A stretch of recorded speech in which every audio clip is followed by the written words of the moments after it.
Sunil ਗਵਾਸਕਰ fridge ਨਾਲੋਂ ਵੀ ਠੰਡਾ ਬੈਸਟਮੈਨ। ਮੁਕੱਦਰਾਂ ਨਾ ਕਿਤੇ ਚੌਕਾ ਵੱਜਣਾ ਤੇ ਪਸੀਨੇ ਸ਼ੁਰੂ ਹੋ ਜਾਣੇ। 3-3 ਘੰਟੇ ਪਿੱਚ ਤੇ ਖਲੋਤੇ ਰਹਿਣਾ, ਨਾ ਸਕੋਰ ਕਰਨਾ ਨਾ ਮਗਰੋਂ ਲੈਣਾ।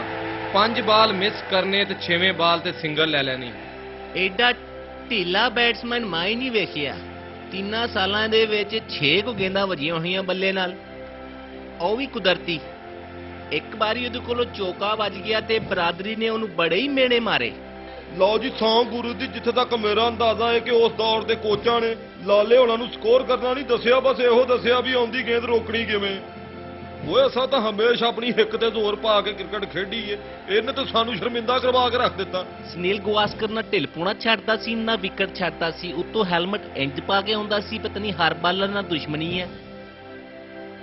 ਬਸ ਇੰਜ ਸਮਝ ਲਓ ਬਈ ਉਹ ਸਕੋਰ ਨਹੀਂ ਲੈਂਦਾ ਰਿਹਾ, ਆਵਾਮ ਦੇ ਸਬਰ ਦਾ ਇਮਤਿਹਾਨ ਲੈਂਦਾ ਰਿਹਾ।